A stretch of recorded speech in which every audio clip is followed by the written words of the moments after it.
kú dédé àsìkò yìí ní gbogbo ìjọba tí láǹfààní láti máa gbọ́ mi láti máa wò mí lákọ̀ọ́kọ́ tó bá fẹ́ dàbí everybody ó gbọ́dọ̀ máa ronú bí everybody ṣáájú ṣe ti gbọ́ ohun tí wọ́n ṣe gbé jáde ẹ ti gbọ́ ẹ jẹ́ ká gbọ́. If you don't have any genuine thing to discuss with Oloye Majasola, please stay in your house. I want to come and greet him. Stay in your house.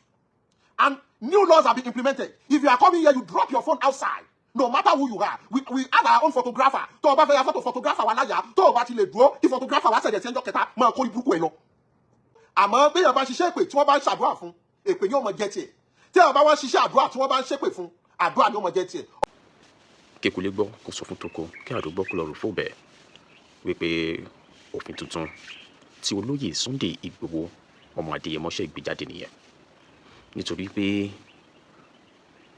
ọ̀rọ̀ yìí tábà ní ká máa wò bẹ́ẹ̀ ká máa fi àyè gba àwọn nǹkan kan ó ṣeéṣe kó yọrí síbi tí àwọn fẹ́ jẹ́ kó yọrí sí. Wọ́n tì wọ́n kan gidi. Mo ń bọ̀ lórí òfin yẹn dáadáa nítorí pé òfin yìí èmi ń fi òǹtẹ̀lú mo dẹ̀ gbà pẹ̀lú wọn nítorí àwọn kan tó ti ṣẹlẹ̀. Ọ̀rọ̀ tó ń jàrọ̀ ìrìn nílẹ̀ ẹni tí ò mọ ibi tí ọ̀rọ̀ ti bẹ̀rẹ̀ ẹ bá mi sọ fúnrúfẹ́ ẹni bẹ́ẹ̀ kó má dá sí ọ̀rọ̀ yẹn ní àárín. Lórí ọ̀rọ̀ babaládo fún ní tínká tó jẹ́ pé oríṣiríṣi àwọn èèyàn ni wọ́n ti bu ẹnu àtẹ́ lò olóyè Sunday Igboho wípé ó ń threatening ó ń ṣe gbá kan sí àwọn ẹni wọ̀nyí. Mo lérò wípé ẹ gbọ́ àlàyé tí ẹni tó súnmọ́ olóyè Sunday Igboho bí iṣan ọ̀nà tó ṣàlàyé dáadáa lórí ìṣẹ̀lẹ̀ yìí gangan. À ń gbọ́ ọ̀rọ̀ máa di ẹ lọ́wọ́ ikú oníwọ̀n jẹ́ kóun lọ sí àtàn lọ́jẹ̀. Ṣé ẹ rí wípé àǹfààní ńlá ààbò ńlá ni olóyè Sunday Igboho ń ṣe fún àwọn ọ̀dọ́ wọ̀nyí tí wọ́n sọ wípé wọ́n ń threaten àwọn. Ẹ̀yin náà ìwọ ló kọ́kọ́ ṣe alákọ̀ọ́kọ́ wọ́n bẹ̀bẹ̀ wọ́n mójú kúrò lórí ọ̀rọ̀ ẹ̀. Ó ṣẹlẹ̀ kejì náà wọ́n bẹ̀bẹ̀ wọ́n mójú kúrò lórí ọ̀rọ̀ ẹ̀. Ó wá ń di gbọmọgbọmọ ọmọ má pa mí tó bá di ọjọ́ kan á di ọmọ ìwọ náà má para rẹ̀. Díẹ̀ ní tàlàbà nínú ti ìbejì olóyè Sunday Igboho ṣe ohun tí wọ́n lè ṣe gẹ́gẹ́ bí bàbá sí ọmọ fún ẹ ṣùgbọ́n ẹ̀yin ọ̀dọ́ wọ̀nyí ẹ kò mọ yìí. Ẹwà àwọn olóyè Sunday Igboho di ẹni tí àwọn ènìyàn ń bu ẹnu àtẹ́lù látàrí pé wọ́n fẹ́ ṣèrànlọ́wọ́ ní. He wanted to protect you guys but you guys did not see it from that angle. He want to protect you from evil, future evil, not just only the current one. Ẹ wá wo bí tọ́rọ̀ náà padà yọrí sí. So gbogbo ẹ̀yin tí ọ̀rọ̀ yìí kàn babaládo I don't know what to say on your matter again because ẹ̀kọ́ ti ṣojú mímú báyìí ibi tí ọ̀rọ̀ ti ṣẹ̀ wá ibi tó bí voice note ohun tó bí voice note àti àwọn kankan tó dìrọ̀ mọ́ ọ̀rọ̀ yìí tí ó ṣókùnkùn tẹ́lẹ̀ tó ti wá dé ìmọ́lẹ̀ báyìí gbogbo ẹ̀yin tẹ́ wá ń bó olóyè Sunday Igboho lẹ́ fẹ́ fi ojú sí. A kì í rìn kórí má mì ní tòótọ́. A sọ pé olóyè Sunday Igboho náà ó wà perfect àbí 100% perfect. We are all human beings. We have our flaws. So gbogbo ẹ̀yin tẹ́ ń sọ àwọn nǹkan wọ̀nyí ẹgbẹ́ ẹnu dákẹ́. Ojú òkodo rọrọ̀ ó ti jáde. Funny thinker wọ́n ní gẹ́gẹ́ bí Mr. Wisdom ṣe sọ wọ́n ní tó bá ti fa nǹkan ó ti fa nǹkan yóò nìyẹn. Ajá tí yóò sọ nǹkan ní gbọ́ fèrè ọlọ́dẹ. Bí o ṣe fẹ́ choose life well that is it, choose your life. Wọ́n ní ọmọ tí wọ́n bá ń bá wí tí ó gbọ́ ó ṣe tán àti kékeré ó ṣe tán àti parun nìyẹn. A ní parun láṣọ bá mi aláwòrán bí. Ṣùgbọ́n ọ̀rọ̀ tó wà lẹ́yìn iṣẹ́ ti gbọ́ babaládo ó lọ bú ìwọ náà ló bú gọ́vnà ìwọ náà ló tún iṣẹ́ àwọn nǹkan tó kù díẹ̀ káàtó tó lóyè Sunday Igboho ń bẹ́ẹ̀ ẹ tún wá lọ bú ẹni tí ń ṣe Olúbàdàn ọba Rasheed Adéwòlú Ládọjà wọ́n tún bá yín pẹ̀tù sí àwọ̀ yẹn fẹ́ bá yín pẹ̀tù sí àwọ̀ yẹn ẹ tún wá sọ wọ́n di aláìda ẹ ti sọ wọ́n di ẹni bí voice note wá fi send láti fi ọgbọ́n pè yín wá láti wá ṣàtúnṣe ẹ tún sọ pé wọ́n threaten yìí àbọ̀rọ̀ là ń sọ fún ọmọlúwàbí tó bá dínú àdó dídí. Yorùbá sọ pé tó bá kọjú sí ẹkúta tó bá kọyìn sí ẹkúta tó bá kó ìwọ nìkan kò tún ìrìn àrẹ pa mi ò lè sọ jù yẹn lọ lórí ọ̀rọ̀ yẹn. Ṣé wá rí nǹkan lẹ́ẹ̀kejì ni wípé gbogbo ẹ̀yin tẹ́ ń bú olóyè Sunday Igboho gbogbo ẹ̀yin tí ó jẹ́ wípé ẹ mọ kúlẹ̀kúlẹ̀ ọ̀rọ̀ yìí ẹ mọ bí tó ti ṣẹ̀ wá ẹ kàn bá wọn pẹ̀lú bú ni ṣojú yín ti wájà báyìí. Ṣé ti wá rí mi ò kọ́ fẹ́ máa dárúkọ àwọn èèyàn ní orí fọ́nrán yìí ni àmọ́ ẹ̀yin náà rí àjìjàgbara kan náà ṣe bẹ́ẹ̀ ó bú olóyè Sunday Igboho pé kódà àwọn àwájú ilé rẹ̀ bẹ́ẹ̀ àwọn èèyàn obìnrin gbajúgbajà òun náà bí ó bú olóyè Sunday Igboho. ẹ̀yin náà most of my videos tí mo ti ṣe lórí olóyè Sunday Igboho ẹ bá rí àwọn kọ́mẹ́ǹtì ìgbà míì ẹlòmíà kí wọn ẹlòmíà yín wọn á praise ẹlòmíà ṣe bẹ́ẹ̀ á dẹ̀ máa bu ẹnu àtẹ́lù. It's unfair. ẹlẹ́ran ara bíi tí náà ni. Just look at what he has passed through. For that reason only, let's try to be cautious of what we say to him. Ṣé tí pípọ̀ àwọn nǹkan wọ̀nyí nídìí ẹ̀ ẹlòmíì ò mọ ibi tọ́rọ̀ rẹ̀ náà ti ń bọ̀ ó kọ̀ jump sórí trend láti jẹ́ kóun náà trend ni ó dẹ̀ pẹ̀lú àti máa bu olóyè Sunday Igboho. Àlàyé ọ̀rọ̀ tẹ gbọ́ láìpẹ́ yìí eléyìí fi èmi lọ́kàn balẹ̀ that this person is a good person. Ẹ̀yin lè má gbà you take it or leave it. Wọ́n ní tí 80% ẹ̀dá ẹ̀ láyé tí wọ́n bá ti fẹ́ràn èèyàn ṣé rí 20% tó bá fẹ́ràn rẹ̀ ẹ jẹ́ kó máa bá yí. Ẹ wo bí ọ̀rọ̀ náà ṣe lọ ẹ wo bí àwọn èèyàn ṣe wá ń bu ẹnu àtẹ́ tí wọ́n ń sọ oríṣiríṣi ọ̀rọ̀ àlùfáà ẹni yìí gan-an sórí tí yín rò ṣá ìbàjẹ́ ènìyàn kò dáṣẹ́ Ọlọ́run dúró. Olóyè Sunday Igboho yìí náà ló sọ di mímọ̀ pé bí ọ̀tá èèyàn bá ṣe ń pọ̀ sí ni èèyàn á ṣe kíni ni èèyàn á ṣe máa ga láyé. Mo fẹ́ jẹ́ kẹ́ ẹ dẹ̀ mọ́ wípé púpọ̀ ẹ̀yin tẹ́ ń bú ẹnu àtẹ́lé olóyè Sunday Igboho yìí ẹ ro dáadáa o. Tẹ́ ẹ bá mọ ibi tọ́rọ̀ tí ń bọ̀ ẹ má bá wọn dá sí. Just keep mute. Ọ̀rọ̀ kéré ní tí ò bá lè kan á dì kan. Try to do your assignment before you say anything on a trending matter. Not only on this olóyè Sunday Igboho matter, on other trending matter. Tẹ́ ẹ bá mọ bó ṣe bẹ̀rẹ̀ ẹ má bá wọn sọ. Okay, now láti ibi tí mo ti bẹ̀rẹ̀ òfin yẹn èmi agree pẹ̀lú òfin tí wọ́n ṣe wípé ẹnikẹ́ni tó bá ti lè dúró after 3 days láti jẹ́ kí photographer kó release picture fún kó má wà because ojú wọn ti rí tó. Àwọn ibi tí ò da làwọn èèyàn ni wọ́n ń ṣe kí ni wọ́n ń gbé sí ayé. Òun ni Mr. Wisdom sọ yẹn wípé àwọn akọ̀ mú àwọn òun ló fa fọ́nrán tó di wípé àwọn èèyàn sọ pé olóyè Sunday Igboho dúkokò. Ẹlòmíì ò mọ bí ọ̀rọ̀ yẹn ṣe jẹ́ gangan. Wọ́n ní tí àwọn Biafra tí wọ́n bá lè jẹ́ kí àwọn wá sọ́dọ̀ tiwọn káwọn náà máa wá sọ́dọ̀ tiẹ̀ káwọn náà máa wá sí ilẹ̀ Yorùbá ohun tó bí wípé àwọn dúkokò mọ́ àwọn ti Peter Obi àwọn Àtíkù náà nìyẹn. Àlàyé ọ̀rọ̀ yẹn gangan ju ti wá yé yín báyìí. Ẹlòmíì akọ̀ rí ọ̀rọ̀ yẹn akọ̀ rí lórí kò fẹ́ kí ẹ̀ ṣùgbọ́n torí hatred torí nǹkan tó ti ní torí ó fẹ́ jẹ́ kí àwọn èèyàn mọ̀ wípé ó gbá tẹ́ni yìí àwa lọ gé ẹ wá gbé sí ayé. Imagine that. It's unfair. Ó kù díẹ̀ káàtó gbogbo dáadáa tí wọ́n ti ń sọ látijọ́ yìí ibo lẹ fi sí ṣe gbé jáde ṣe kọ́ọ̀tì ẹ̀ ṣe jẹ́ káwọn èèyàn mọ̀ wípé ẹni yìí ó sọ nǹkan tó ní ìtumọ̀ o. Èmi gbà pẹ̀lú òfin tí wọ́n ṣe àgbékalẹ̀ rẹ̀ ní ilé olóyè Sunday Igboho ìgbé ẹnikẹ́ni tó bá fẹ́ wá sọ́dọ̀ wọn it will be strictly adhere to their instruction. Wọ́n ní látọ̀dọ̀ ìjọba àpapọ̀ ni mo agree àkóṣe ìjọba àpapọ̀ kò wá látọ̀dọ̀ ìjọba àpapọ̀ ó wá látọ̀dọ̀ ìjọba àpapọ̀ because it's getting too much. It's getting too much and if care is not taken tí wọ́n tábà ní ká máa ṣe lè báwọn èèyàn ṣe máa gé àwọn ọ̀rọ̀ yẹn nìyẹn tí wọ́n máa fi máa bu ẹnu àtẹ́lu olóyè Sunday Igboho. Please ẹ bá wọn gbọ́ sí òfin tuntun tí wọ́n ṣe o please let's adhere to it. Èmi gan mo like ẹ bẹ́ẹ̀ it's good. Nígbà míì tó bá lọ sí presidential villa wọ́n máa ní àwọn instruction kan àdè máa ń tẹ̀lé ilé ẹjọ́ kan à ń tẹ̀lé instruction nítorí ẹni yìí ti wá fi àyè gba oríṣiríṣi nǹkan ẹ wá fẹ́ máa take it for granted. Kékulé kó gbọ́ kó sọ fún tókó kí àdó gbọ́ kó rọ̀ fún òbẹ̀ ìpè òfin tuntun yìí ni wọ́n bá dì lásìkò ní ilé olóyè Sunday Igboho ẹni tí ò bá tẹ́ lọ́rùn kó dúró sílé ẹ̀ gẹ́gẹ́ bí wọ́n ṣe sọ.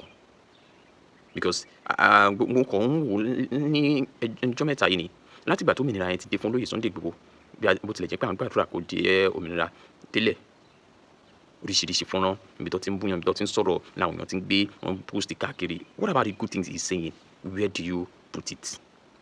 Èmi sọ pé kẹgbà tí wọ́n o èmi dẹ̀ sọ pé kẹ hate wọn it's your choice. Nǹkan tèmi á máa sọ tèmi o tó bá fẹ́ tàbí everybody o gbọ́dọ̀ máa ronú bí everybody. Olóyè Sunday Igboho is doing his own part lórí ọ̀rọ̀ ètò ààbò ó ń ṣe tiẹ̀ lórí pé Yorùbá fẹ́ gbòmìnira òun náà ṣe tiẹ̀ but it doesn't mean pé nítorí wọn kò sọ̀rọ̀ kẹ wá máa sọ oríṣiríṣi lórí wọn sọ̀rọ̀ ẹ máa mú ọ̀rọ̀ wọn ẹ máa fi máa mú wọn sọ́wọ́. Ohun rẹ o gbogbo ẹni tó yẹ kó kẹ́kọ̀ọ́ lórí ọ̀rọ̀ tó ṣẹlẹ̀ láìpẹ́ yìí olórí babaládo Onítìńká àti gbogbo àwọn èèyàn tó ń bu ẹnu àtẹ́lu olóyè Sunday Igboho ṣé ti wá gbọ́ òkodoro ọ̀rọ̀ òtítọ́ ìmọ́lẹ̀ ti tàn sórí ọ̀rọ̀ náà. Ẹ wo ẹ jẹ́ kí n tó fi hàn yín ẹ̀yin tẹ́ ẹ mọ̀ bí ọ̀rọ̀ ṣe jẹ́ dáadáa òfin yẹn ó ní kankan tó Mr. Wisdom sọ nínú ọ̀rọ̀ yìí ó ní kankan tí ẹ ti gbọ́ bóyá ẹ gbọ́ débẹ̀ ni ẹ jẹ́ kí n jẹ́ kẹ́ gbọ́ débẹ̀ ọ̀rọ̀ yẹn nínú fọ́nrán yẹn náà ni o ṣùgbọ́n bóyá ó ṣeéṣe kẹ́ má ti gbọ́ ẹ jẹ́ kí n jẹ́ kẹ́ gbọ́ débẹ̀ ó yá àti ọ̀rọ̀ kan tí lòmíì sọ lórí olóyè Sunday Igboho ẹ kẹ́kọ̀ọ́ o tó bá jẹ́ gbà kọ́kọ́ tí ń rè ẹ like kẹ́ comment kẹ́dẹ̀ bá wa share lórí ọ̀rọ̀ tó wà lẹ́yìn ẹ ṣe púpọ̀. Ọlọ́gbọ́n ni kọ́ máa bá mi kálọ àwọn ọ̀mọ̀ràn ni mo fẹ́ láyàyé ọ̀rọ̀ yìí fún nítorí tọ́pọ̀lọpọ̀ bá pè mí tí mo bá ṣàlàyé fún wa ní àṣebáyìí lórí àmọ́ ọ̀rọ̀ tèmi dàbí olóńgbò tó sùn lẹ̀ bí ọ̀lẹ ọgbọ́n inú ẹ̀ pé gbèje bẹ́yàn bá sọ ohun tó fẹ́ gbọ́ má dá lóhùn kó má bàa ṣàfikún ariwo ẹ jẹ́ ń gbé láti bí ọ̀rọ̀ bàbá Aládò látòní dàná ní Aládò ti jọ ọmọ inú ilé yìí táládò bá dá ọ̀ràn kan kó tó pèèyàn méjì yóò ti pè mí Mr Wisdom mo tún ti dáná o ẹ bá mi pe bàá mi o bó wọn ṣe fẹ́ yọ mí bẹ̀ ló fi dàbí pé tẹ́ ẹ bá wà àwọn fọ́nrán mi táládò mọ̀ ní Mr Wisdom ẹ ṣé o èmi mò ń ròyìn ẹ̀ fún ẹ̀gbọ́n tèmi wípé Aládò yìí ọmọ tiwa ni òun náà sì ń wá bí ó ṣe jẹ́ èèyàn láyé you rise by lifting others kò sí ohun tó jẹ́ kí ọ̀pọ̀lọpọ̀ lọ́lá àná nígbà tí wọn ò má wọn ọmọ tó ń bọ̀ lẹ́yìn sókè nítorí Aládò òun náà fẹ́ gbé ògo ìdílé wọn gan òun náà wá ohun tí ó jẹ tí ó mu a son of nobody who wants to become something does not think like others òun náà ń wá àǹfààní láti jẹ́ èèyàn láyé ẹ jẹ́ ń fi wá sí tòsí lọ́jọ́ tí Aládò 2024 tí Aládò fi mọ́tò lazet èmi ló kọ́kọ́ pè èmi mo pe àwọn èèyàn tí wọ́n lọ gbé lọ sọ́spítù èso lórí ẹ̀rọ agbágbérí gbogbo nǹkan la fi máa ń kun lọ́wọ́ wípé Aládò mọ́ ṣubú a sì máa ń bá aṣọ yìí tí ń jòdòdó ọ̀rọ̀ ìwà Aládò kọ́ ló wù wọ́n lẹ́ranko tó bá járìn yọ jẹ̀gbẹ́ màá láǹfààní láti play àwọn oríṣiríṣi voice note pápọ̀lọpọ̀ fi wá mọ́ tọrọ ìdáríjì wípé àṣebáyìí lọ̀rọ̀ rí ó rí ti funny thinker àmọ́ ni kò wá rẹ́rán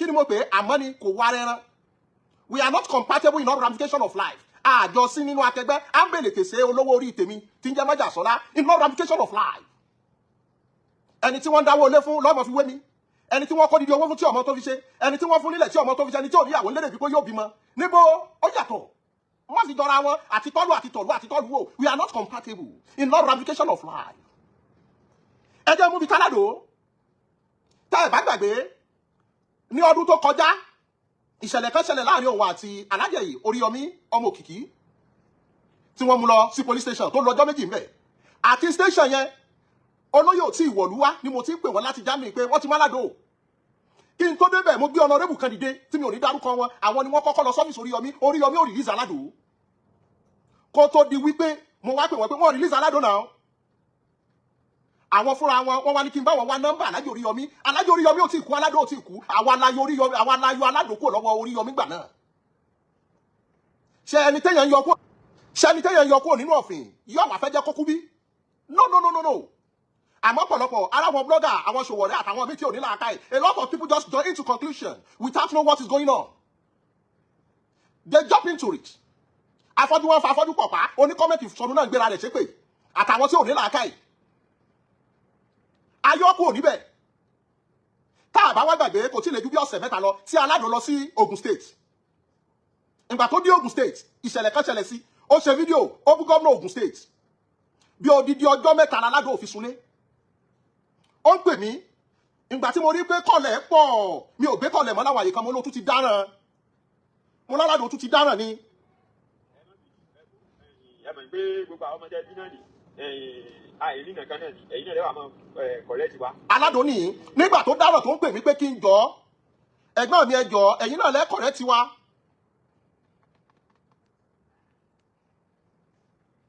ẹbí náà la wà tó sì jẹ́ wípé nọ́mà náà ìdí ẹnu ní káwá fẹ́ tó jẹ́ pé ẹ̀kan mọ̀ sí check and balance lórí wa. ó ní ẹ̀gbọ́n mi ẹ̀ mọ̀ ṣe check and balance lórí wa. kàkà tí ó yà fi rí bẹ́ẹ̀ yà ṣe funny thing kò lọ lọ́tọ̀ yìí lọ lọ́tọ̀ ni o. kàkà tí ó fi rí bẹ́ẹ̀ funny thing kò lọ lọ́tọ̀ nítorí mo ní màá jáwọ́ nú ọ̀rọ̀ rẹ. Ọlágbòho lèmi fi mí. Ọlágbòho lèmi fi mí fẹ́yìn tẹ̀ nílá akáìtẹ̀ in comment you don into conclusion.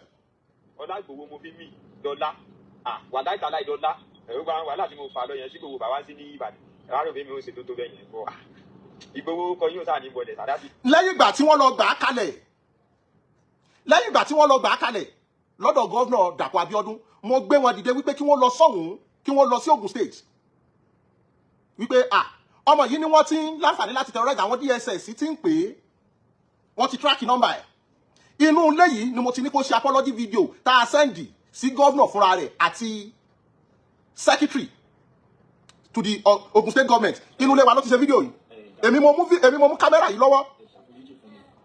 àwọn ibi tí mo lọ ni ṣẹlẹ̀ mọ̀ pé ẹ̀yin àgbààgbà náà lẹ́ni wọ́n gbẹ̀gbẹ̀ ní investigative journalism bóyá torí pé bí nǹkan tó wá ṣẹlẹ̀ sí mi ṣe ṣẹlẹ̀ àti condition tó bá mi ló jẹ́ kí n sọ̀rọ̀ bẹ́ẹ̀ yẹn lákọ̀ọ́kọ́ náà wọ́n rán mi sí yín láti attack anybody nítorí kulẹ̀ ní mú mi against APC kò sí ṣùgbọ́n ọmọ kan tó ta lé mi bọ́ lẹ́yìn ìgbà yẹn èmi náà tún wá sí àwọn research kan pé àwọn kí lórúkọ ọ̀nà yìí atán Igbesẹ gbogbo àwọn ọ̀nà yẹn. èmi ni mò ń sọ àwọn ọ̀nà yẹn fún láwọn ọ̀nà táwọn commissioner for works l'Ogun State send wípé kó fi ṣe apology video ṣẹ́ni tí wọ́n fẹ́ nà pa nínú ilé wọn mọ̀ ní kó wọ́n mọ̀ ẹni tó fẹ́ wẹnu kùnìún tí wọ́n ń dìrẹ́ bẹ̀ fún mo ṣì mọ̀ lórí voice note ti jẹ́ táyẹ̀ o kẹ́ lè mọ̀ wípé aládò àwa là ń ṣe gáìgẹ̀ là ń gáìgẹ̀ fún wọn tó ò bá mọ̀ inú bíbà yìí ló ti ṣe fídíò.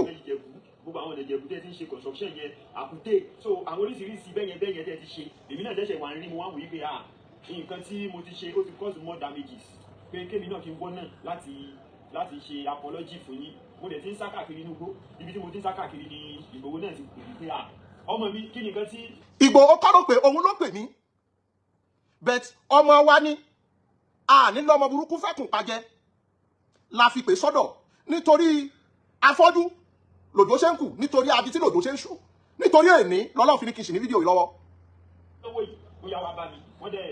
ẹ máa rí fọ́tò kan níbi ẹgbẹ́ spíkà yẹn fọ́tò olóyè mi mímí padà ni mo ti mú kúrò pé kó sáré lọ ṣe. Fídíò yìí is around after 11 lálẹ́ around after 11 lálẹ́ ló ṣe nínú bí.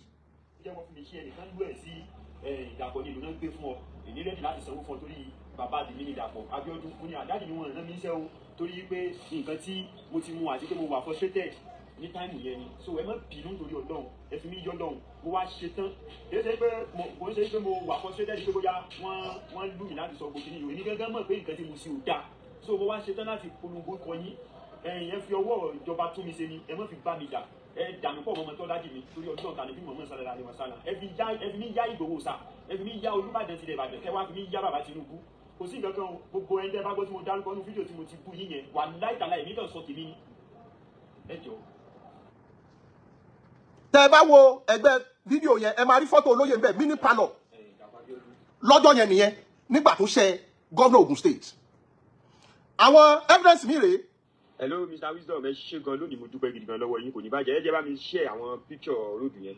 ẹ jọ̀ọ́ ẹ bá mi share pictures àwọn road yẹn road tí wọ́n send sí mi tí commissioner for works l'Ogun State send sí mi láwọn ọ̀nà tí wọ́n ti ṣe fún wọn tó ní afẹ́ pa aládò fún wọn tó ní afẹ́ pa funny thinker tó ní làákàyè ó ṣe kọ́kọ́ wò wípé jẹ́ káwọn lọ́rọ̀ ó sọ̀rọ̀ náà kó ohun tó ṣẹlẹ̀ lọ́jọ́ yẹn rèé tá a gbà wọ́n kalẹ̀ máa sọ̀rọ̀ débi kọ́tọ́ bí voice note farabalẹ̀ mọ́kànjú ọlọ́wọ́ jò ní data. Hello Mr. Wisdom ẹ ṣe gan lónìí mo dúpẹ́ gidi gan lọ́wọ́ yín kò ní bàjẹ́ ẹ jẹ́ bá mi share àwọn picture road yẹn. ẹ jọ̀ọ́ ẹ bá mi share àwọn pictures road yẹn òun ìyàwó ẹ̀ àtàwọn ọmọ ẹ̀ wọ́n kóra wọn wá bíbá ní after 11 onílé ọlọ́nà alayé dẹ̀ pé SSG wọ́n pe gómìnà fún rẹ̀ láti sọ pé ọmọ àwọn ni kí wọ́n bá wọn dáríjì wọ́n tún gbéra ńjọ́ kejì wọ́n ní ó dẹ̀ kí n gbé ẹ dání ni àmọ́ tí mo bá gbé ẹ dání ọ̀rọ̀ lè yí padà kọ́ mọ́ mu ẹ kalẹ̀ lọ́hùn àmọ́ máa lọ́lé màá mọ́ ṣiṣẹ́ lé lórí. lọ́jọ́ náà wọ́n pe kọmíṣánná kan wọ́n fi sí fídíò aládùn náà bá wọn sọ̀rọ̀ kó mọ́ dàfẹ́ni tó bá parọ́ kí la fẹ́ gbà bí kọ́ ọmọ ọlọ́mọ ṣubú mo ń bọ̀ mi ò tí ì dé. Hello Wisdom dáàdì mi ṣe wà pa mo ní sọ́ni di kí n wá sí ọ̀dọ̀ àlàyé láti wá dúpẹ́ ni àbí fídíò tí mo ti ṣe ní ìjọ́ kejì yẹn náà ti wà ó. ṣé ń gbọ́ ó ní sọ́tún nídìí kí n wá sọ́dọ̀ àlàyé kí n wá dúpẹ́ ni àbí fídíò tí mo ti ṣe lọ́jọ́ kejì ti wà òkè èmi wá sọ wípé live àlàyé ò lè tó yẹn go on with your life go on with your life ẹ tuntun gbọ́. Wisdom Hello Wisdom dáàdì mi ṣe wà pa mo ní sọ́ni di kí n wá sí ọ̀dọ̀ àlàyé láti wá dúpẹ́ ni àbí fídíò tí mo ti ṣe ní ìjọ́ kejì yẹn náà ti wà òkè. lẹ́yìn ìgbà tó ṣe apology video lọ́dọ̀ wa tán àwọn ọ̀nà táwọn gómìnà Dàpọ̀ Abíọ́dún ti ṣe state wọ́n forward ẹ̀ sí mi mo wá forward ẹ̀ sí ló wá ní sáwọn videos tóun ti ṣe yẹn ti wà òkè fún wọn tó ní wọ́n tẹ́tí aládò àti funny thinker kó o lè mọ bí aládò ṣe jẹ́. aládò is just my brother kò sún tá a fẹ́ fi ṣe fún wọn tara rí ọ̀balẹ̀ tó ń join sí conclusion Ìgbòho ṣe lè ní kọ́kọ́ 124 hours màá sọ̀ díyẹn fún ẹ ó rí ẹ̀wọ̀n ni wọ́n yọ kúrò lórí wọn tí ò yé wọ tí wọ́n fi ń ṣe wọ́nranwọ̀nran mò ń bọ̀ tó fi lórí olórí burúkú ọmọ Bukky Jesse yẹn náà mò ń bọ̀ mi ò tí ì dé. Wisdom bàbá wa ní o. lẹ́yìn ìgbà tí ó wá di ẹ̀yìn ọ̀sẹ̀ kan wọ́n wá ṣe fídíò kan tí olóyè sọ̀rọ̀ wípé àwọn ò fẹ́ jẹ́ kí àwọn PDP àbí àwọn ADC kan wá kí ló bí ọ̀rọ̀ yìí àlejò kan ló wá kí wọn nígbà tó wá ṣe tán ó ní olúwa mi èyí tẹ́ ti dé APC yìí ṣáwọn ọmọ Haúsá máa jẹ́ kẹ́ wá sí ilẹ̀ Haúsá wá ṣe campaign báyìí àbáwọn Biafra ọwọ́ ni tí wọ́n bá ti jẹ́ káwọn wá sílẹ̀ Biafra kí òbí náà má wá sílẹ̀ Yorùbá kátìkù náà má wá sílẹ̀ Yorùbá ohun tó bí gbólóhùn yẹn nìyẹn àmọ́ ẹni tí ó bá gbé orin kò ní gbé bólórin ti gbé ló bí misconception yẹn tí wọ́n bá ti jẹ́ káwa náà wá sílẹ̀ Biafra káwọn náà má wá sílẹ̀ Yorùbá káwọn náà dé ọ̀dọ̀ tí wọ́n mú mélòó lára Ìgbòho ṣé yóò mọ kiri gbogbo state ni àmẹ́ni tí wọ́n ń ṣọ́ lolóyè Sunday Igboho ọ̀rọ̀ kékeré báyìí ayókè nínú ni mo bọ̀ kò tí ì tán o mo wá pè nígbà tí mo rí fídíò funny thinker mo wá ní kí ló dé tí funny thinker ṣe báyìí ló wá pè mí ló wá ṣe voice note yìí. wisdom bàbá wa ní o wọ́n jòjó tì wá o. ó ní wisdom bàbá wa ní o má jẹ́ kójú ó tì wá o àmọ́ ní aládò ìwọ tá a gbà kalẹ̀ last week ṣó yẹ kọ́ọ̀rẹ́ rẹ máa ṣerú fídíò báyìí kó mọ lálẹ́ aláyé máa gbọ́ o. ọmọ tálíkà ni a o. ọmọ tálíkà ni wá o. àrí nǹkan jẹ́ o àwọn Ìgbòho. àrí nǹkan jẹ́ o. àwọn Ìgbòho náà ni à ń fara sí lókè Ìbàdàn o ojú tí bàbá mi fi wò mí lẹ́ẹ̀kan yẹn. nítorí gbà tí mo ń ṣe fídíò tí mo ń bá sọ̀rọ̀ kí inú má bàa bí aláyé mo wá dọ́gbọ́n ní ọmọ yín fẹ́ kí yín aládòwò ló wá sọ fún mi pé nítorí tó o bá wà nípẹ̀kun àárín olówó àti èèyàn bó ṣe máa jẹ́ kí wọ́n máa nífẹ̀ẹ́ wọn ni kó wá kò ní gbé fídíò fún wọn èmi mo máa gbé fún wọn kí n lè rí reaction wọn pẹ̀lú ọ̀rọ̀ yẹn mo wá ní ọmọ yín fẹ́ kí fún mi aládùúgbò o tọ́rẹ̀ rẹ̀ ń bú mi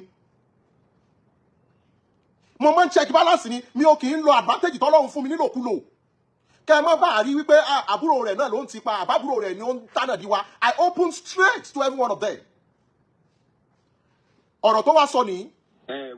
wisdom bàbá wa ní o wọ́n jòjó tì wá o ọmọ tálíkà ni a o àrí nǹkan jẹ́ o àwọn Ìgbòho náà ni à ń fara sí lókè Ìbàdàn o ojú tí bàbá mi fi wò mí lẹ́ẹ̀kan yẹn mi ò láìkì ẹ̀ débi pé Ìgbòho fi wá mọ bínú sí mi o tí Ìgbòho bá ti tán nínú ọ̀rọ̀ mi ó lọ fà o àwọn ẹ̀yìn tí mò ń fara sí náà nìyẹn o ẹ̀yin lẹ́bàá wa yanjú ẹ̀ o yìí ń sọ fún yóò ṣàtúnṣe wọn ìbí dá tàbí yóò ṣàtúnṣe bí ayé ṣe rí nìyẹn yóò wà ní ọ̀rẹ́ tó jẹ́ wèrè yóò wà ní ọ̀rẹ́ tó jó nọ́mà àjọmọ́ mánéjà ara wa náà ni wisdom ti ń jẹ́ ara fún wa ti pẹ́ o yìí ń sọ fún tí ó ṣàtúnṣe gidi mo ti bá wí yìí ń sọ fún má bínú sí mi bàbá mi fi jọ́ lọ́hùn Ìgbòho tó wá kéré ni bọ̀ kò tí ìmẹ́ tó ń jẹ́ Ìgbòho kò tí ì rírí ní tó fà nìyẹn á wà. ṣọ́ǹgbọ́n ìgbà tó wá yá aládùn fẹ́ wá ẹ̀rù wọn bà wọ́n mo wá ní kí wọ́n bá ti dé junction kí aládùn pè mí nítorí àwọn boys kí wọ́n máa attack wọn tó bá ti rí mi nínú mọ́tò wọn wọ́n ti ní àlàyé ló tẹ̀lé wọn ní fọwọ́ kàn wọ́n ìgbéraga kọ́ tó bá ti rí mi wọ́n ti mọ̀ pé tí mo fi tẹ̀lé mọ́tò wọn yẹn ṣé a máa ti mọ̀ sí lókè nìyẹn mo tó bá ti dé junction kọ́mọ̀ ti súnmọ́ ìtòsí ilé rárá tí mo bá parọ́ ìyà tó jẹ àtà tó jẹ mí mo tó bá ti dé junction lé ẹ pè mí nítorí ọ̀rọ̀ a máa dún ní bákan náà bẹ̀ kò lè káwa lára bákan náà ẹ dúró sí junction ẹ jẹ́ kí wọ́n á pìkì yín tí mo bá pìkì yín sínú mọ́tò tèmi kọ́ rí yín bẹ́ẹ̀ àwòmọ́jú ni wọ́n máa wò yín wọ́n yà mọ́kùnrin mo sọ fáládò bẹ́ẹ̀ kí lẹ tún fẹ́ jẹ́ ń ṣe ìgbà tó wá di bíi last week wọ́n tún wá jọ ṣe collaboration kan ìyẹn wá mú ọ̀rọ̀ pé àwọn bàbá kan wọ́n lọ́wọ́ sí presidency lọ́rùn wípé kinní kan ọ̀rọ̀ yẹn wá bí àwọn òjòyè Olúbàdàn nínú ẹ sì mọ̀ ọlọ́run àbẹ̀tìnídìí wọ́n wá pé aláyé láti palace wípé ẹgbẹ́ ọmọ rẹ láládòye òun ló bú wa yìí wọ́n wá ní kí n pè wọ́n mo wá pe aládò pé wá yọjú sí mi o ọ̀rọ̀ kan ṣẹlẹ̀ ó láwọn ń bọ̀ ìgbà tó yá kò lè wá mọ́ ìgbà tó wá di bíi 5 days ago àwọn ènìyàn tí wá aláyé ò jẹ́ ń lo fóònù mi fóònù kan ni wọ́n fi pè wọ́n wípé àwọn ń travel ṣùgbọ́n àwọn máa ní káwọn ọmọ yẹn wá ẹ fi wọ́n lẹ̀ wọ́n á ṣe kínní àwọn ò bá wọn sọ̀rọ̀ nígbà tí àwọn ọmọ yẹn ò wá tí aláyé ń travel wọ́n wá wò pé kí làwọn fẹ́ ṣe ẹ jẹ́ káwọn pe Adébábs súnmọ́ aládò láti sọ fún aládò wípé kó yọjú sí káwọn bá yanjú ọ̀rọ̀ yẹn Adébábs ló wá sọ fún ibi tọ́rọ̀ wà gẹ́gẹ́ rẹ̀ o pé wòs aláyé mi tí mo bá sọ fún aládò lóhùn ẹnu ó lè mọ́ gbọ́yé ó ṣe voice note kó o ṣe bí ẹni tó bínú sí mi káwọn ọmọ yìí ó lè mọ̀ lọ́rọ̀ nígbà tó lábúrò rẹ ti pè wọ́n tí wọ́n dáhùn òun ló bí Adébábs àti aládò àti funny thinker o wọ́n gbọ́dọ̀ délé before 24 hours gbogbo ohun tí aláyé sọ yẹn aláyé go sí ilé he is not in the country for now he is in the UK but kí wọ́n lè mí ti àwọn tí wọ́n bínú sí wọn àwa la wà ń lé kí wọ́n lè mí ti àwọn tó wà ń bẹ̀ kájọ sọ pé ọmọ wọn ti wálé o nítorí wọ́n wò pé bíbá ni bẹ́ẹ̀sì wọn aláyé ò sí ń lé tí ń bá parọ́ ìyà tó jẹ bàtà péjẹ yín gbogbo voice note yẹn is not in the country ṣé àwọn voice tó wá wà nílé ní ònà ni they are doing it because of their own purpose ọmọ mọ́ pàmí tó bá yá ọmọ yóò di ọmọ mọ́ para rẹ̀ so they are trying to protect them from evil wípé àwọn ìtìbó Olúbàdàn okay let's make it this way mi travel ẹ̀yin lágbájá àti lágbájá àwọn ọmọ yìí máa dé lẹ́mi títí ọ̀la ẹ jẹ́ pé Adébábs kó sọ fún wọn kọ́ máa bọ̀ lé lọ́la káàkiri rí wọn Shame is not around. I swear with my grave. It has nothing to do with them, but trying to protect them from evildoers. Shame can't be around because he always have a lot of visitors. That is why I just kept silence, watching. Tí gbogbo àwọn olórí burúkú tí wọ́n níṣẹ́ àtolórí burúkú ọmọ pátá kan jẹ́sẹ̀ eléyìí wọ́n bọ̀ bí ọkọ̀ ọkọ̀ mi yẹn. A sì gbọ́ kan bí wọ́n ṣe gbé bàbá rẹ̀ gún nísẹ̀lẹ̀. Ẹni tí Adéládé àṣeyọrí ó bímọ kò rọ́mọ kọ́ òun gan fúnra rẹ̀ kò láṣeyọrí nínú ayé rẹ̀. Gbogbo owó tó ń wo Bùkọ́lá jẹ́sẹ̀ ṣó lè fàyè Bùkọ́lá jẹ́sẹ̀ tọrọ ayé. Àbí ṣé wọ́n lè gbàdúrà kò fẹ́. Àmọ́ social media tẹ́ ẹ̀ bá ti mọ̀ ọ̀rọ̀ orí mọ́ gbẹ̀ṣẹ̀ níbi ọ̀rọ̀ lọ́rọ̀ kó gbàgbọ́dọ̀ lọ́wọ́. Láti ìjẹrin yẹn aládùn mẹ́sẹ̀jì mi ní ògbé kọ̀ọ̀lẹ̀. Ẹ má wọrí yín bá wí inshallah. Voice note kàtúnì. Ẹ má bínú ẹ wò ẹ mọ̀ pé gbogbo àwọn ọmọdé bí náà ni àìrí nìkan náà ni ẹ̀yin náà lẹ́wà máa correct wa nínú ọmọ tí. I think okay. Ṣé ẹ̀ ń gbọ́ nítorí ọ̀pọ̀lọpọ̀ ẹ kàn bẹ̀rẹ̀ wèrè ẹ kàn bẹ̀rẹ̀ wọ́nà lórí mídíà. Ìjẹ́ bí náà la wà tó sì jẹ́ ipe nọ́mà náà ìdí ẹnu ní káwá bẹ́ẹ̀ bí ẹgbẹ́ ẹ̀kan mọ̀ sí jẹ́ ká balance lórí wa. Kàkà tí ó yà fi níbẹ̀ yà ṣe pọ́lítì kò lọ lọ́tọ̀ yìí lọ lọ́tọ̀ ni o. Ọlágbòho lèmi fi mí Ọlágbòho mo fi mí dọ́là wàláì tàlà ìdọ́là ẹ̀rọ gba wàhálà tí mo fà lọ yẹn sí gbogbo bàbá sí ní Ìbàdàn àwọn òbí mi ò ṣe tó bẹ́ẹ̀ yẹn bọ̀ Ìgbòho kọ yóò sáà ní wọlé. Nítorí mo rí àwọn onítíátà kan tíṣẹ́ ti dàrú mọ́ lọ́wọ́ táwọn náà ń sọ̀rọ̀ Adébáwòsì ló ní ẹ ṣe fídíò yẹn kí n lè enforce wọn kí wọ́n lè wá pàdé àwọn ènìyàn jọ́ kejì because that's very nice it's threatening. Ni ìyá aládùn fi sọ wípé òun ó gbọ́ pé wọ́n sí lé ní láládùn náà fi sọ pé òun mọ̀ pé wọ́n sí lé ní is not around but just came to my house. Àwọn ẹni yẹn tí wọ́n bá mọ̀ pé lèmi lẹ sáwá wọn à ní lè fọwọ́ kàn yín láwárí òpònú Ṣówọrẹ́ olóhùn àwájúta mọ̀ bá wájúta mọ̀ bá wájúta ìwájúta wèrè wo ló dúró sí ohun tẹ́ ẹ mọ̀ lóníkálùkù yọnu sí. He's not trying to protect them from evil. Kí ló fẹ́ náà wọ́n sí àwọn DSS fọ́gbọ́n mọ ajá wọn gbà lọ́wọ́ DSS ṣáwọn aláwà kọ́ wọn fún DSS padà. Bẹ́ẹ̀ tí mi ò bá jáde sọ̀rọ̀ yìí ọ̀pọ̀lọpọ̀ ti ṣorí burúkú lọ níbi ọ̀rọ̀ lọ́rọ̀ ayé ẹlòmíì ti bàjẹ́ bí ọ̀rọ̀ lọ́rọ̀.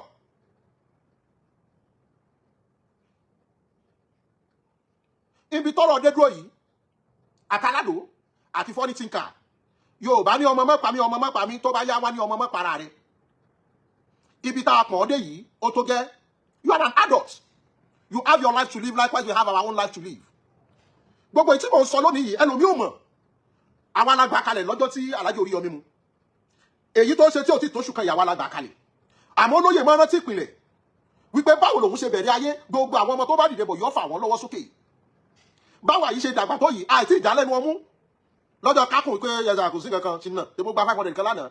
A ti mọ̀ pé ó lè mọ́ tó yẹ tá a béèrè àmọ́ orí òní balẹ̀ kó mọ́ yí nǹkan. Ẹ̀wọ̀n ṣẹ̀nu wọ́nran mo kí ẹ̀gbọ́n mi dúdú nǹkan kò ní ṣe yín baba Michael forward ever backward never.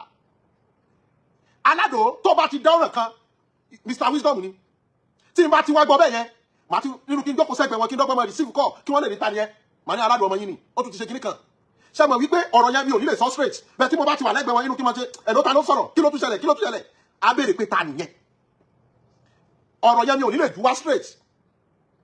So funny thinker ó ṣigbófà ni bọ́mọ bá ti ṣigbófà yóò ti ṣẹ́kíṣẹ́ mo wá rí tó ń bú ìyá Aládò gbogbo ọmọ tí ọba ti lójú tiẹ̀ lọ wo ibi tí ó padà kan gùn sí nígbẹ̀yìn mo ń ṣe léyìí láti fi clarify mi conception tí gbogbo yín ní and right from today if you don't have any genuine thing to discuss with Olóyè Májàsọ́lá please stay in your house. I want to come and greet him. Stay in your house. And new laws have been implemented. If you are coming here, you drop your phone outside. No matter who you are. We have our own photographer. Tó bá fẹ́ ya photo photographer wà láyà. Tó bá ti lè dúró kí photographer wá ṣẹ̀dẹ̀ tí ẹjọ́ kẹta máa kórí burúkú ẹ lọ. These are the new laws. These are the new laws. Lè máa gbé aṣọ wa yílẹ̀. I don't know who you are. If you can't drop your phone outside this door, you are not coming in. And I will tell all the security officers given to us by the federal government, you are not coming in. Because we have learned our lesson. Harboring everybody. Believe life is just normal. Let us live in harmony with happy friends. So, these are the new laws. If you can't drop your phone outside, you are not seeing him. Mo fẹ́ wá kí bàbá ni ẹjọ́ gbogbo mo fẹ́ wá kí bàbá ni lọ sórí page mi wà rí photo wọn bẹ̀ máa wò ó we don't accept anything again. Gbogbo ọmọ tó bá wá dáràn dasapo ara rẹ̀ ṣe sọ gbogbo yìí tá a ṣe tó dáa. Ìwọ náà tún wá wò pé àṣẹ olóyè Sunday Igboho ló wà nídìí iṣẹ́ tí Aládùn ṣe rárá o. Tó bá ti dáràn tán ó kàn yẹ pé fóònù tó máa fi pè mo fi ṣe program ni wàá rí miss call rẹpẹtẹ. Ó ti mọ̀ wípé tí mi ò bá sí lẹ́gbẹ̀ẹ́ wọn in the next 30 minutes máa wà ńbẹ̀ tí mi ò bá dẹ̀ tẹ̀lé wọn jáde àwọn tó wà lẹ́gbẹ̀ẹ́ wọn ní rí call mi kí wọ́n má gbé pé pàǹdé fún wọn. Kò dìgbà tí mo bá wọn bọ́ sórí mídíà wá pariwo ọjọ́ tá à ń sọ yìí ta láti ta gba Aládùn sílẹ̀ olóyè tún fún lówó pé gbowó epo 100,000 wípé gbowó epo ṣé wọ́n sọ lórí mídíà. Integrity wọn ni wọ́n fẹ́ promote pé wọ́n ti bólúbàdàn ó yá ẹ̀yin tẹ́ wá yìí ẹ jẹ́ ń pè wọ́n ọmọ mi ní nígbà tí mo pè wọ́n tọ́lá máa wọn wá nígbà tí wọ́n travel ni wọ́n sọ pé ok ẹ wá láàárọ̀ la màá ní ká Adébábs kó wọn wá kò lè bẹ̀rù lọ́dọ̀ Adébábs wọ́n sọ pé Adébábs ló wá ní ẹ ṣe voice call kí lè send ẹ̀ sí wọ́n sọ pé Adébábs àtàládò àti funny thing ká kó wọn délé ọ̀dọ̀ mi láàárọ̀ la that is it. Ṣé wọ́n fẹ́ fi wọ́n jogun ni ayé ti kọjá bẹ́ẹ̀ tá a bá na Aládùn ṣe bí yóò fara hẹ̀rọ mídíà pé bí wọ́n ṣe nà mí. For them to know the right and the wrong way. Ẹ wá wo Bukola Jesse, ọmọ ẹ wà lẹ́wọ̀n, ó wọlé fún àdúrà. Ìyá ẹlẹ́wọ̀n. Ó kọ́kọ́ wò pé bó láyé rẹ̀ ṣe rí báyìí. Ó bímọ kan, ọmọ rẹ̀ wà lẹ́wọ̀n. Ó ti mọ̀ pé ègún àti ìrandíran ègún mọ́sẹ̀ rere ló ń bẹ nínú ìdílé yín. Ṣówọ́ rẹ̀, ìyẹn tiẹ̀, ohun tí òjò gbọ́n. Kò mẹ́kì findings ẹ̀. Ó ṣe wọ́n rọwọ̀n bí epo gbóná. Kí ni ìwádìí rí pé ọ̀pọ̀lọpọ̀ nínú orí mídíà yẹn ní làákàyè kankan. Very useless people. Tó bá wù yín ẹ máa pariwo àmọ́ béèyàn bá ṣiṣẹ́ èpè tí wọ́n bá ń ṣàdúrà fún èpè ni ó mọ jẹ́ tiẹ̀ tí àwọn bá wá ṣiṣẹ́ àdúrà tí wọ́n bá ń ṣépè fún àdúrà ni ó mọ jẹ́ tiẹ̀ ó rí àwa òkèròkè lánà àràsán atẹ́gùn ń fẹ́ ìjìjà kò gbé wa lọ ó yẹ ká dúpẹ́ ó yẹ ká dúpẹ́ ó yẹ ká dúpẹ́ àràsán atẹ́gùn ń fẹ́ ìjìjà kò gbé wa lọ òye orí ìjì tó jà tó kọjá lọ́dún 5 sẹ́yìn ó ti tó kò síjì kan tó fẹ́ gbé wa lọ because the Lord is our shepherd we shall not want. He makes us to lie down in green pastures. He leave us beside the sea water. He restores our soul. He leave us beside our righteousness. For his name's sake, even though we walk through the valley or shadow of death, we shall fear no evil. But that with us, the rock and the sky, they comfort us. That prepared the table before us in the presence of our enemy. That cover our head with us, that cover our shoulder. Surely goodness and mercy shall follow us all the days of our life, and we shall dwell in the house of the Lord forever and ever. Amen.